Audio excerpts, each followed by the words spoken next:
welcome to another episode of the Startup Junkies podcast. Thank you for tuning in wherever you are and however you are tuning in with us today. As you see, we're going to have a unique setup today. We're excited to be doing today's podcast from the first floor of the Pryor Center, right in front of the BC's Blue Shack.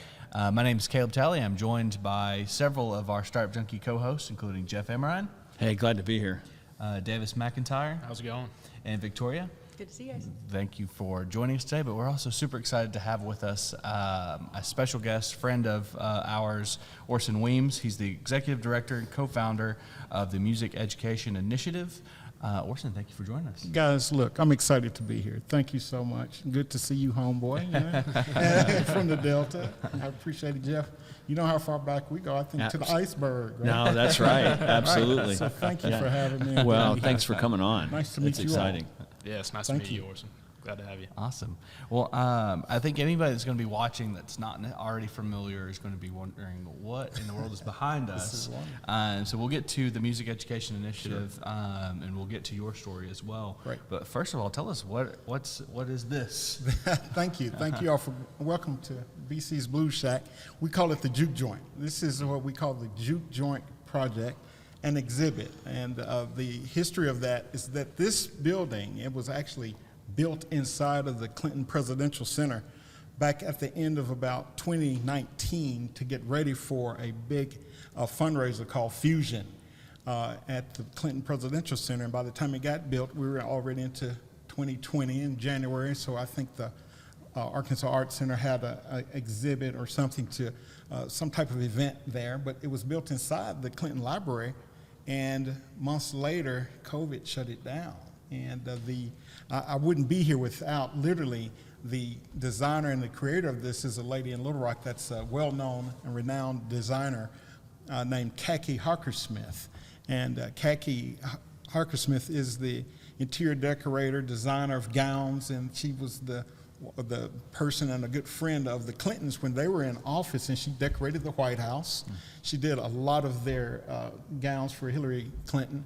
And so the thing is that she designed this for this festivities that was called the Heart and Soul of the Delta. And this was in the library, and we just happened to see it. Al Bell and I were just together with Kaki, and our co-founder of the Music Education Initiative later is Greg Thompson, but we were all having lunch with him. That's when everybody started getting calls that COVID was shutting everything down. And by this being in the Presidential Center, that's one of the federal buildings, and it was going to get shut down because it's in a federal park.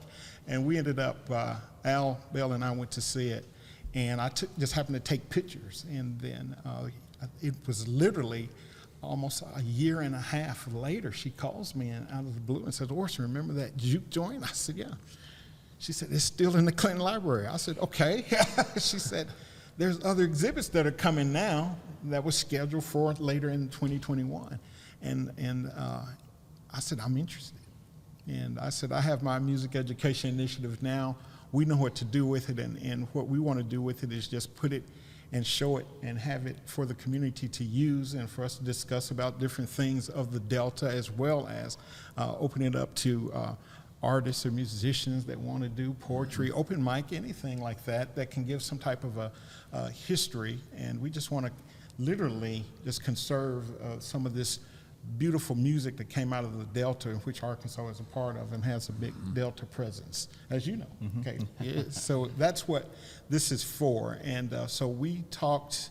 I was looking for a place to put it, and a guy I know knew somebody that was here at the Pryor Center, and I like to kid them that I don't even think my email dinged quickly enough before they were calling me and saying, "Yes, we'll take it, let's put it here." So it's been really fun. A lot of people always have the same reaction. It's very cool, and we've had performances here already and on Fridays, we maybe look at some Fridays, we have live entertainment. For an hour. I don't want to interfere with some of the bigger shows around, but for an hour, 5:30 to 6:30, we try to have some live music here, or somebody reading or telling us some type of an event, if you will, for us to just activate or have some type of activation here, so people can get an idea of what's here and what we're doing. And some of these posters and some of the banners that you see are original from the King Biscuit Blues Festival. The oldest one we have is a 1987 poster from the King Biscuit, and I think they started in about 1984. So that one has a little age on it. So it's old as my son. So, so guys, thank you again. Yeah. Appreciate it. I used to have that same poster in my college dorm. Did you? When I was in college. And Okay. I could kick myself for having lost that over time. So if that goes missing.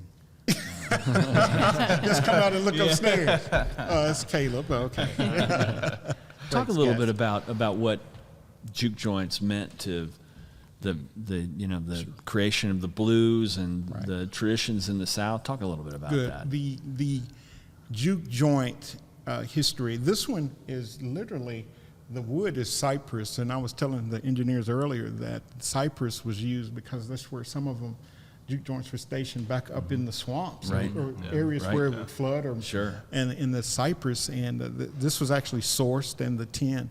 But that was a place where folks could get away on the weekends, Jeff, that weren't welcome somewhere else. Sure. And they were had their own areas of where they felt comfortable singing and dancing and having a party and drinking and eating. And so that was along those lines that later on, if you will, the spiritual music was first, Sure. Jeff. And that was music that a lot of the enslaved folks were singing because of their situations, and that spiritual, and born from that, where there were so many slaved in the South and in the Delta area, was the way that they were told they couldn't sing or communicate certain things, but the blues came out of their woes, their lives, the way they were living their lives and all. So, but that came, and as it spread, came up later on was the chitlin circuit for the music, for it to travel and spread, because the blues artists, majority of them all of them at that time were black. And what I'm finding out later, that's one of the greatest blues musicians, Charlie Patton, actually was Native American. His mother, definitely. And as we look at pictures of that, we know that Charlie Patton, and it's even been documented that some of the, I don't know, it wouldn't be howling, but it would just be him emoting. Some of the notes that he was singing would be to the rhythm of a tribal drum that he had heard from his grandmother. Yeah. And that, I mean, that's fascinating to know that. But these folks had the chitlin circuit. They themselves were bringing enjoyment to people on the times that people could actually have some good times, if you will, to try to think about other things other than what they were dealing with in their toils and everyday lives. No, that's great. When you talk about the tolls in everyday life, if you kind of look, it's fascinating, the Blues Hall of Famers, and you can probably stick a pin somewhere in the Delta and look at kind of that radius of just an outsized percentage of music Hall of Famers across rock and roll and the blues specifically have come from that region. Speak to that a little bit. You talk about kind of their toils and their what kind of fueled the blues, I guess. And it's just so interesting that it's such a concentration of talent and culture there. Sure, that was the power of the Delta. And when you think about some of the cities that surround the mighty Mississippi, and the length of the Mississippi River, but when you start getting in just below Missouri and Kentucky and the Boot Hills in that area, and then it starts going down toward the south part of the Mississippi, what you're looking at is that rich Delta soil where cotton was king.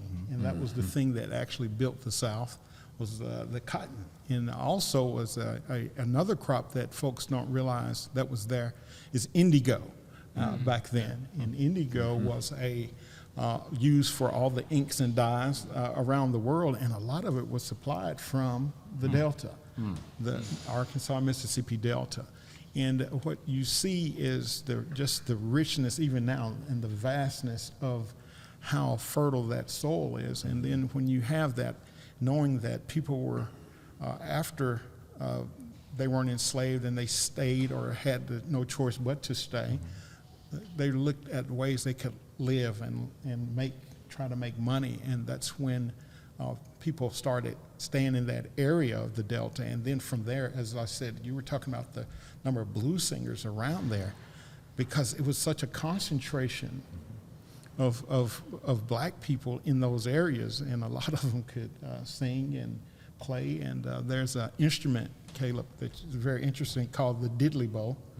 And have you seen I've diddley? heard it, yeah. Diddley bow is, and you know Bo Diddley. So Yeah, exactly. his name, that's why he got his name, literally. No kidding. Yeah, Okay. it's a diddley bow is literally a piece of wood that you could put a nail on one end and tie the wire off of a broom that held the straw and pull it tight enough, and then you would just pluck it and move a knife up and down or something metal, and that's literally how a lot of them made that sound of this twang. If you hear this in the guitar, that came from just one wire called the diddley bow, and then you see the guys that, such as like a Bobby Rush, that bought a guitar, didn't have all the strings.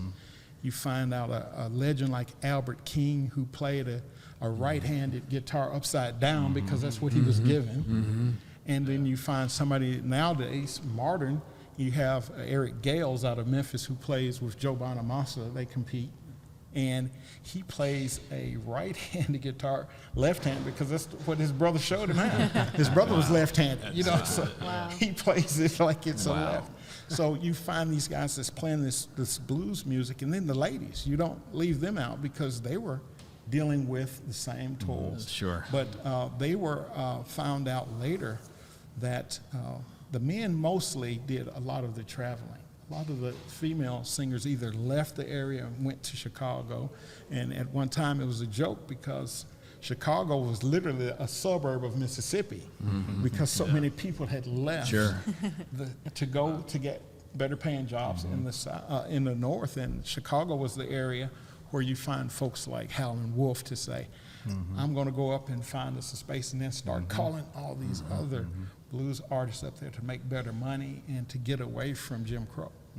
Yeah, so you got a great history of Arkansas blues musicians and artists that are from right around where you're from, in especially Forest City area. I mean, you've got Louis Jordan, you've got Sister Rosetta Tharpe. Yeah, Al Bell's not a blues artist, but he's from over outside of Brinkley, right at Brinkley.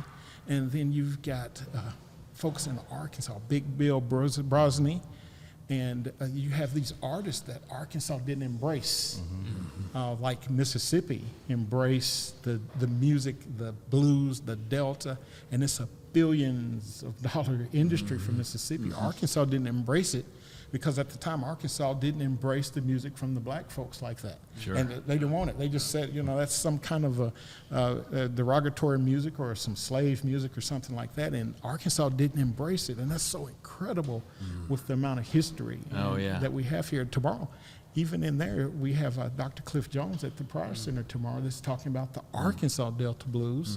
And it's going to be a deep dive. I'm serious, guys. I mean, that's going to be without all history. that, there's no Jerry Lee Lewis and there's no Elvis Presley. No Elvis Presley. I mean, that was the basis for all That's of correct. a modern rock and roll, That is Southern correct. rock and roll. That is correct. And when you see an Elvis, to know that, if those that haven't been to Graceland, or and that's an area where Elvis was probably, their family was probably one of the only white families where he was. That's it, because Elvis, even where he was born, over in Tupelo, was an area outside of the city limits, and you find that Elvis knew. And if you can go back and look at one of his biggest hits that got him noticed was one, "You Ain't Nothing But a Hound Dog." From a lady named Big Mama Thornton. Out of Houston, Texas. And her version of it's pretty bad to the bone too. It is rough. It's good. I like it. I like it. You guys though. need to listen to it. It's really strange, but and Elvis did that, as well as these record companies, of course, saw that where they could put these white males in this position to deal with that and to take it. And that's just what happened. And a little over a month ago, when we had Bobby Rush here, we had him to come in as part of the A Cast of Blues exhibit. That's the one I had in Springdale, but that's with the blues legends' faces and all. You saw pictures of that one. But Bobby Rush sat here on the porch of the Juke Joint, and he found his spot where he could stump his foot, which was just fantastic. But he started playing some music, and he said, you have somebody like Jimmy Smith that plays something like this on his acoustic guitar. And then everybody's, of course, clapping. And then he says, and then you play it like this. And everybody's like, wait a minute, what do you mean you play it like that? He said, yeah, that's the Beatles. Y'all didn't know they took that from Jimmy. Absolutely. Right? Yeah. And then Beatles and Rolling Stones both borrowed a lot of stuff from the he blues. started saying, come together. You know, everybody was like, what? That's that, that came from, no doubt. from the blues. And you have the folks that are acknowledging nowadays, for instance, Eric Clapton. No doubt. No doubt. Yeah, no doubt about it. Yep. Yeah, just to hear the Beatles play, some of you younger folks, get Davis over here. You have the Beatles, one that's called Your Blues, Y-E-R Blues. Check it out. It's nuts. It really is. In Orson, you and GT and Al Bell are working really hard to make sure this art form is valued and preserved, and new artists are able to get the kind of audience they need. Talk a little bit about some of the initiatives you have around all that. Thank you so much. I wouldn't be here without Al Bell, and especially wouldn't be here with this Juke Joint exhibit without Kaki Harkesmith, who realized what we were wanting to do with the nonprofit that was born literally after, during COVID in 2020 is when we actually did the nonprofit, the Music Education Initiative. And Jeff, as you know, for years we've been here on the ground doing a lot of different things with Al Bell. And he was asked once by a group in Bentonville, what's your expertise in? Before they could finish, he's hitting the table and saying, soul music, and all of this is soul music. And you say rhythm and blues, but it's such an incredible genre. But a acoustic singer can sing soul music when she sings it or he sings it from the soul, and you feel it. And so what we were doing, Jeff, is literally exposing that younger people to some of the career opportunities that they were having, finding, Al likes to say he likes to find rare and unique artists, because when you have rare and unique artists, that's giving something of themselves back to the audience where they can feel a memorable experience, and they can go away talking about it, or social media, Why are you looking at me? because you like to do it. And you can talk about it, and you can share it with so many other people. And that's one of the things that we're doing here is I tell people we're using our relationships and expertise and experiences with coming back to Northwest Arkansas. And by me coming to Northwest Arkansas, I'm coming back home where I grew up. Back in 1980, I was a freshman at UA. And Arkansas Razorback. That's right. Yeah. Go Hogs. Yeah. And I'd wanted to at some point get back. Sure. And it was just happened to be during a pandemic. Just moved back. And it's been fun to be back here. But the thing is that there's so many different aspects of music and entertainment that we're wanting to share and tell the next generation about, is that because the pandemic wiped out, not in a sense of death, but just wiped out so many different sectors of the industry that literally had to reboot and start over again. And then when you add supply chain problems that weren't foreseen at all, you're looking at backlogs. And one thing is where Northwest Arkansas sits is almost a very good center point of the country. And what we're seeing is what we saw back in 2020 is that there was going to be a serious need for personnel to work all of these live event industry events, and from corporate events, you're talking festivals, you're talking venues, even around here. All of a sudden, there's not that many people to go and get to work in this industry. And people don't realize that all people want to know, Eventbrite, I can get my tickets, there's a show. But behind the scenes, A lot of oh, work. my goodness. Yeah, a lot of effort. Incredible amount of moving parts. And so the Music Education Initiative, one of the facets of what we do is we have a production education and technical training workshop where we actually take someone to, for instance, our first one was at George's Majestic Lounge. Brian Crown and Day invited us to come there. We put a workshop on where we could introduce people to how to move things safely. We told them the kind of clothes to wear, the way to move one of the cases of the equipment boxes, if you will, and to show them just how to work with the industry on a basic level, because the need is so great for the basic level. Sure. And you get into doing the lights and the sounds later after that. But some of the people we put in the workshop actually got hired pretty quickly right after that. And it's just been something that we're going to snowball into. We've had these couple of exhibits, but I've already been asked by NWAC, some of the schools, high schools around here, to bring the workshop back as soon as possible, and probably sometimes either later in July or first part of August, we'll have those workshops kicking back off again, because it's going to be nonstop. There are always people. It's so cool that it's not just about the artists. It's the production, and it's all the support and all those other functions that it takes to really provide a good venue and a good program. It is. It's for all the of music. that. You're exactly right. I'm talking the instruments, the techs, the different things. For instance, here at the Pryor Center, there's a 1901 Steinway Model A. I've been told you need to say that to tell them the size. And it was broken down for me because a little over, maybe not less than a month ago, they had this one totally restored. Wow. And well, I don't know if it was already in good shape, so I don't know if it was restored or just updated. But the piano tech came in. Yeah.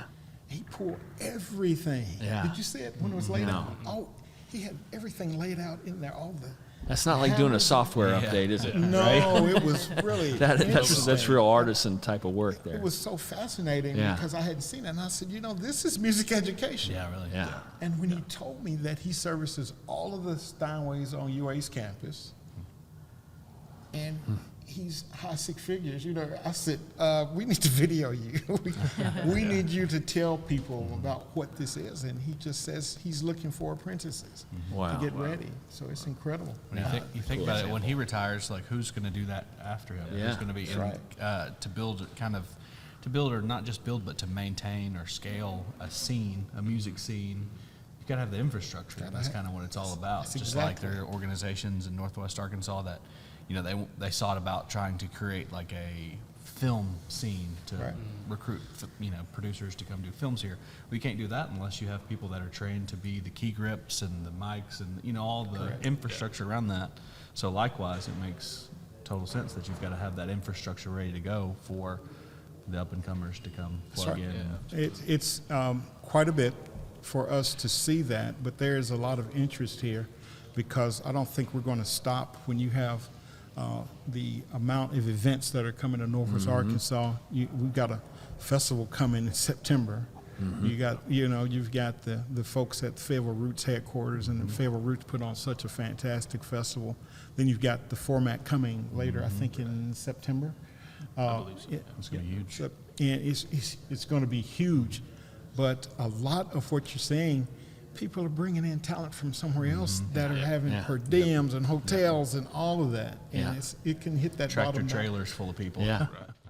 The Arkansas Inc. podcast provides an in-depth look at the latest industry trends in Arkansas from decision makers, business leaders, and executives. The Arkansas Inc. podcast has focused on a range of business and economic development topics, including small business and entrepreneurship, international business, fintech, workforce development, and community development. Each episode, which are about 30 minutes long, features business leaders and subject matter experts in conversation with knowledgeable members of the AEDC team. Recent guests have included Governor Asa Hutchinson, UAMS Chancellor Dr. Cam Patterson, Conductor Managing Director Dr. Jeff Standridge, and representatives from companies including Amazon, Walmart, IBM, Ozark Integrated Circuits, and more. The goal of the podcast is to help provide more information about Arkansas and its strong business environment to help business owners and executives make the decision to move to or expand in Arkansas. The Arkansas Inc. podcast is available on Apple Podcasts, Spotify, Stitcher, and other podcast apps. Just search for Arkansas Inc. To learn more or subscribe to Arkansas Inc. podcast, visit arkansasedc.com/podcast. Orson, I mean, you're an entrepreneur in every sense of the word. Just been listening to you describe it and whatnot. Yes. And talk a little bit about your entrepreneurial journey. What you were up to prior to getting involved with the music education and all that. Be fine. Thank you. I don't know how far back you want to go. But We got plenty of time. We're in no hurry. Oh my You goodness. skip the Hoobagat. Yeah. So it was a situation where somebody asked me the other day, what was my experience in music and entertainment, and I thought about it. I said, whoa, I've been hanging out with Uncle Al since 2000 or before. Right. So it's already 22 years just there. Yeah. I'll just start at 2020 for that. 2000 for that. And but before that, I still own a construction company that it's a civil construction company, and it's called Land Improvement Company, and it was started in 1955. And I actually bought the majority of that in 2006, at the end of 2006. And that's a whole nother industry that I learned. And most of the business that we did then has been government contracting, federal contractors. And I think that's when we first met. Yeah, I think that's right. When I first met you with Iceberg, and we were trying to do a lot of things with that. But before I bought that, I had just finished dealing with a lot of international trade. I'd been doing that for quite a while. And one day my daughter was in the 9th grade, and she said, "Dad, you missed the whole semester." I was like, whoa, I was gone the whole semester. So I said, I think I better get back home. Yeah.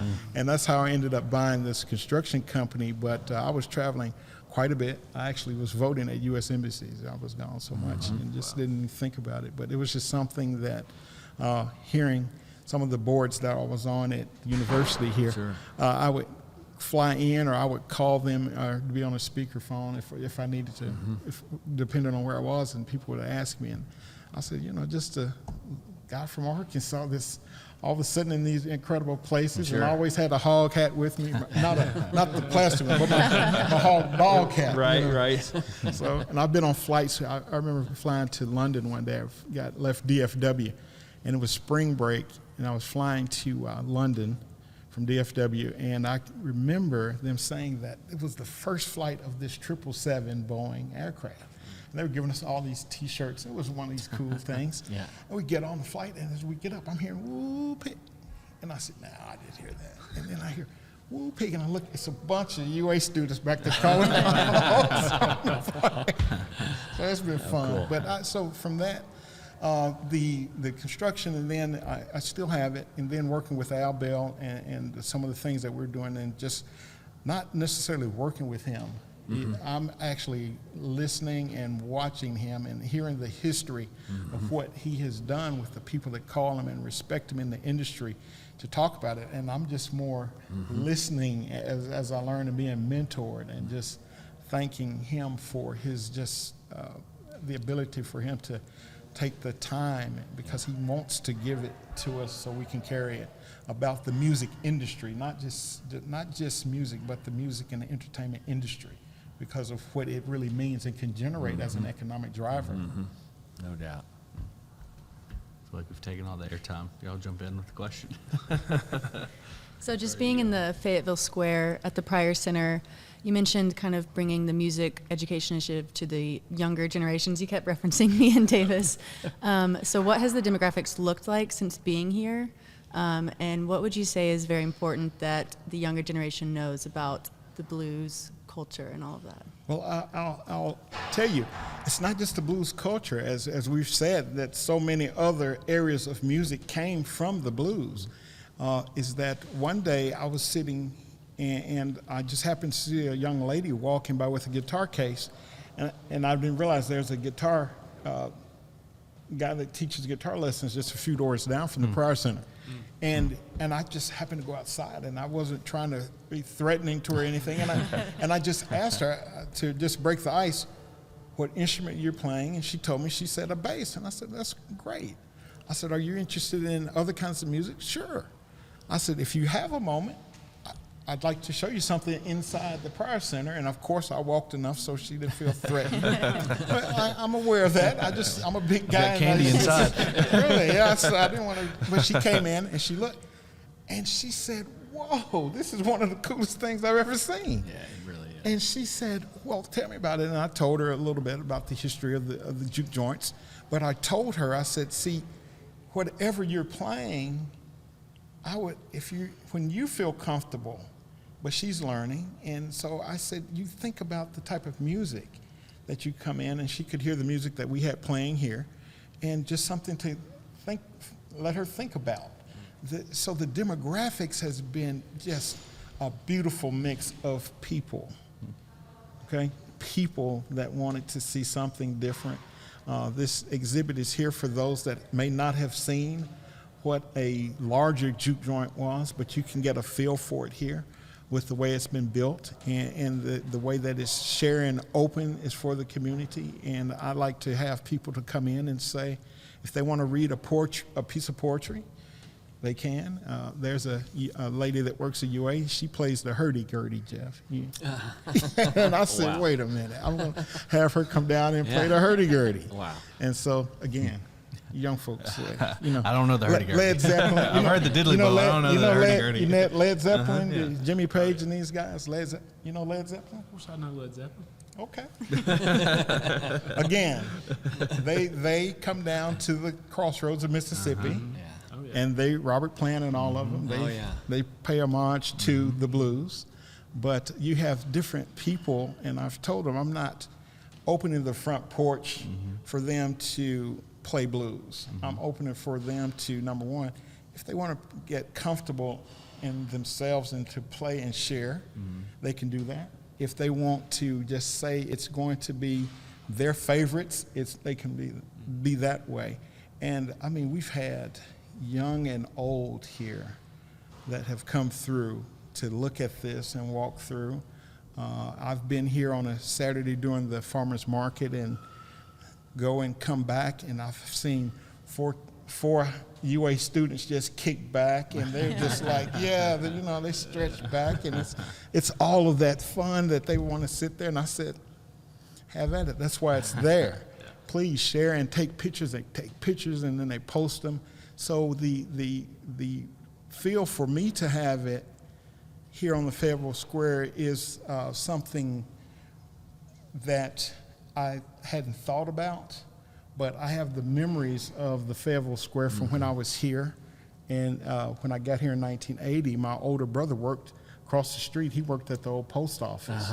It was a really incredible restaurant as well as it is now. But to know that I'm here on the Fayetteville Square and sharing something that we have, it's really uplifting, and it's inspiring and emotional, because I want to share that with the community for us to know that we can do this from Northwest Arkansas. And we can do a lot of great things from Northwest Arkansas with the music and entertainment industry. And we can break artists from here. You might find one. You might see somebody playing here that never knew they could be that spark to have somebody else to go into another part of the industry. And I've spoken with high school, I've spoken with middle school students. I've shared with them the different careers. I've told them that Lizzo's fashion, her stylist is from Conway, Arkansas. UCA. He went to UCA. Went to UCA. And I've told some of the middle schoolers that if they can write poetry, they can write a song. And then you can love English. So make sure it's right. So you can do that. I shared with them that there is a pyrotech engineer out of Siloam Springs. And they were like, what? They didn't know that. And but I show videos, and the stages are blowing up. And I said, that's a career. That's a career. Can do that. You can do that. Yeah. It's not a bridge building like you talked about inviting folks to play whatever they want to play, rather than just the blues. The blues was a bridge to other emerging genres and a bridge to individuals that latched on and built careers out of that. And just like that, you're kind of building a bridge to these individuals, to these opportunities. So it's a lot of you're still in construction. It's bridge building. That's right. It is some kind of construction. We are constructing. It's just been wonderful to see some of the turn, the way you can help guide somebody in a way that they didn't know was available to them because they've been hesitant or they're shy. But when you hit that little nerve that's one of their interests, you can really see a difference in some of these folks. And some of the things we're going to do is we're going to work with Arkansas Arts Academy. They have a performing arts center there, and they've asked us to come help them get some of their students positioned in the area where the students can run the performing arts centers, and take some of the demand off of some of the teachers, because the teachers are swamped. And if you guys haven't been to that place, it's fascinating. It's really a wonderful school, the Arkansas Arts Academy in Rogers. That's a good one. We've worked with Thetan School. We did a workshop there. Just a lot of interest from there because they've got some brilliant kids. We've got a call. I've got emails from Don Tyson, School of Innovation. They want us to come work with them. That's why we're here, Jeff. That's great. And how long are you going to be able to keep all this in the Prior Center? Don't get in a hurry to leave, because every time we open the doors and we hear the blues music, it's just one of those. It changes the whole environment. It does. Really? It does. Oh, yeah, it does. Well, I'll answer that in two parts. Just last week I was told that the university wants to extend this to the end of September, first week of October. Outstanding. I saw Dean Todd Shields last week, and he says, "I love it. It's cool."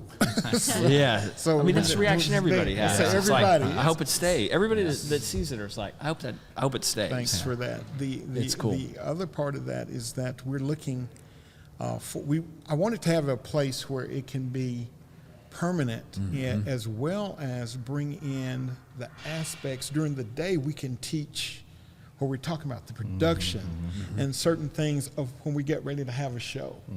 And the thing that this would allow that, and younger folks could come in, school students can come in, because no beer's flowing or Blue Note is flowing during the day. And at night, what we're doing is those that are eligible or old enough to work, they can see behind the scenes of what it takes to get a show put in. It could be a restaurant, and we need something like that in Northwest Arkansas. That's not here.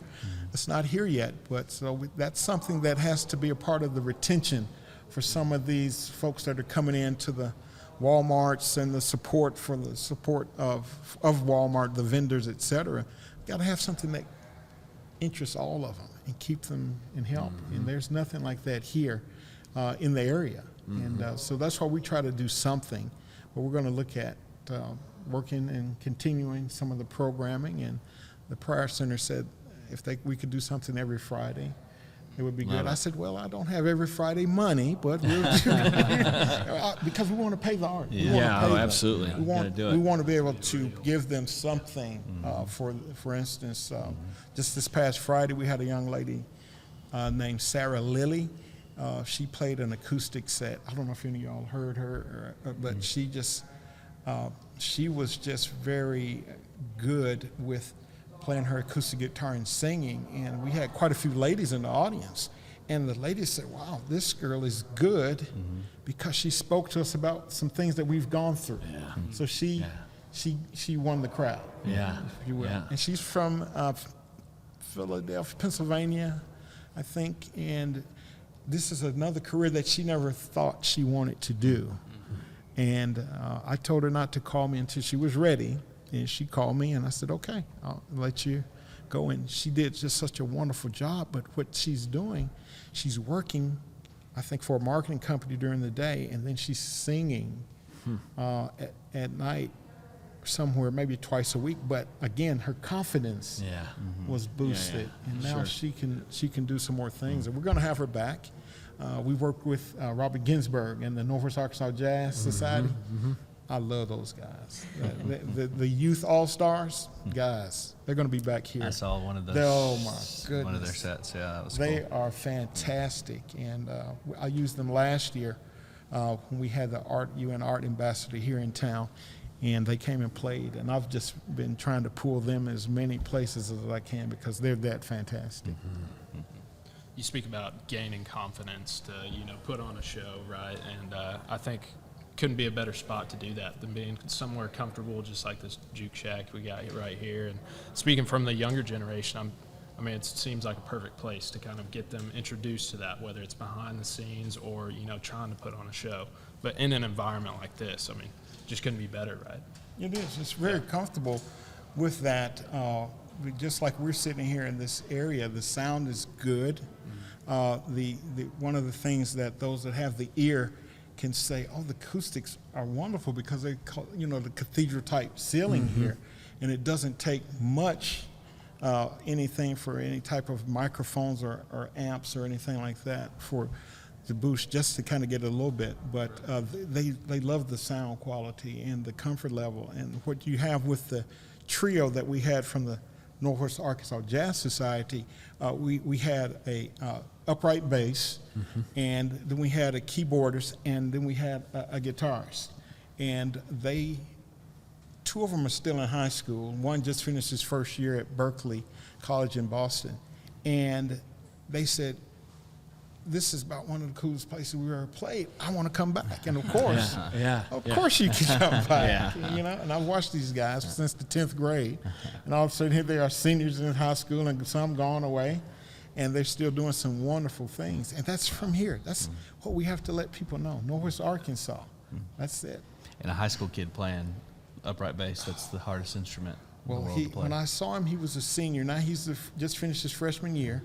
And he's even got a little flair to him. He plays it, and he plucks it, and he throws his thumb out. Oh, so you've been to Boston.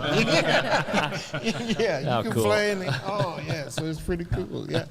And so to hear a high schooler, somebody in 11th grade, playing something that sounds like West Montgomery, I was like, come on, guys, really? Yeah, that's cool. Yeah. So we have, turns out we have listeners in 115 countries. Bravo. And all across the U.S. Yes. What can the community and our audience do to help further your mission? Thank you. Support us in more ways than monetary, guys. Talk about us, spread the word, look at our website, see some of the things that we're trying to do. I'm trying to update it. Since college is out, I don't have all the interns that I need to help me keep up with everything. Some of it's a little fast, and we move a little bit faster. But just look at some of the things that we're doing. Talk to someone that it's not just young people. Somebody may want to have a change in career because COVID has changed so many things that people are needing to boost incomes and help. And $5 gas doesn't help. Right. They need something. They need something. People have called us and literally said, I need my son. Can he go through a workshop so he can get hired, work on the weekend? Because the AMP is busy. Walton Art Center is busy. All these other venues are busy. So he can or she could go in and learn how to do something. But support us with that. There's going to be something I'm going to talk to one of your other guys about. I've told you, Be Unlimited. I need to talk to them pretty quickly. We've got some great things on some apparel that we need to talk about. Fantastic. And I'm a former Razorback. Can I get an NIL deal? I need an NIL. That would have been nice back in the 1980s, right? Oh, yeah, that would have been really nice in the 80s. I don't know if they knew how to handle it back then. But that's really would have been nice. But the thing that we can do is we're sharing. People can contact us.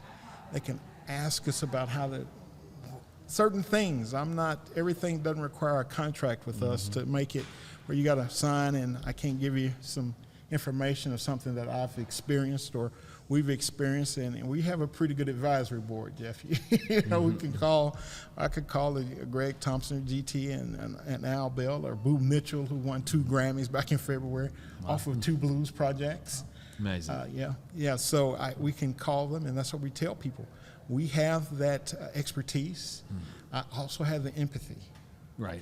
the empathy for what we're doing and what we want to share from Northwest Arkansas, and we want to have a wonderful community of making it a community for all folks. And we like to work together with folks, and I'm just delighted to sit down here with Startup Junkie, from knowing these folks from the beginning. And thank you. I have met Caleb, and now I've met you two, Davis and Veronica. Thank you all so much for having me. It's been wonderful. Yeah, we're glad to have you on. Give some of those, the website or the best way to get in contact. Our website is musiceducationinitiative.org. We tried to shorten it. It just didn't work. Even my email is oweems@musiceducationinitiative.org. There's donate buttons on our website as well. Perfect. We'll look at other things that we're sharing. I've just brought in, I've contacted the Mid-America Arts Alliance over the weekend or just past Friday to let them know I'm interested in another exhibit that's called I Am a Man, which is some photos from the civil rights movement and just incredible photographs. Sure. I Am a Man, I think it's I Am a Man on the Exhibits USA website. But I can't get it to 2024. That's how booked it is. So it's incredible. So I don't plan to go anywhere. I plan to be here and share it with the community, have some good supporters and some sponsors to help us bring it here. We have some other things lining up with that. We're going to get back to our virtual content of portal. Sure. We talked to you guys about that. Our virtual content portal is where we talk to folks that are professionals in the industry, as well as anybody from an executive level to a guitar tech, to where we film them, and they can give us a 5 to 7 minute video to discuss how they got in the business, what brought you here, what do you do now, describe it, and just so it can make a connection with somebody that may be interested in, I may want to travel with such and such group and go behind the stage or behind the scenes. And even in some of our workshops, very interesting, is I've talked to firemen. And people say, well, why do you talk to firemen? I said, because we know that some of those stage platforms have to be built with trusses, and some of them have to carry things up. And the firemen don't mind doing that at all. Yeah, right. And I've talked to some at the Rogers Fire Department, and they said, wait a minute, you telling me I could work and I can be behind the scenes and I can watch the show? I said, yeah, because you got to take it down. We need you to stick around. You got to climb up 50 feet, but yeah, you can watch. They were like, that's pretty cool. And one of them said, hey, he plays the guitar. Can he? I said, hey, guys, as long as we get the work done and everything, you could get behind the scenes and see that. And they thought that was fascinating. They'd never even thought about it. Because some of them work 3 days on and off, and they can just make some extra cash if they don't have another commitment already. Orson, thanks for coming on. Jeff. Thanks for spending time buddy. with us. This was fantastic. Thank you, Jeff. Absolutely. Caleb. Always good to see you. I always mess with him. I love messing with him. Forest City guy. I love it. From the Delta. Nice meeting you. Great to meet you. Thank you. Yeah, this episode was Victoria. great. So good meeting you. Thank you. Thank And y'all for having me. before we cut, Yes. for those that are listening right now on their phones in the car, Yes. in the vehicle, they also have the opportunity to pull up Apple iTunes, whatever, to play music. Give us 1 or 2 recommendations to spark some interest in the blues. Give us an artist or 2 that they can go from their podcast app to the music app. Yeah, I'll do that. Now, we did create a Spotify playlist for the Cast of Blues. It's called a Cast of Blues, NWA, on Spotify. Oh, I'm all over that. And then some of my, just good heavens, Put that in the show notes. let me think. I just love so much of it. I'm trying to think. One that Al wrote that everybody likes is I'll Take You There. That's a good one. Yeah. And we have some traveling music that GT has put together for folks to travel that we'll share those with you. Send it to us. We'll put it in the show notes. Yeah, Born Under a Bad Sign, Albert King, A Man, I'm a Man, Bo Diddley, Wang Dang Doodle, Coco Taylor. Wow, it's just so many are going through my mind. It's just some great stuff, and I'll be happy to share some of those with you all. Thank you. Thank you so much. We appreciate you. We appreciate you Yeah, guys. absolutely. Thank you so much.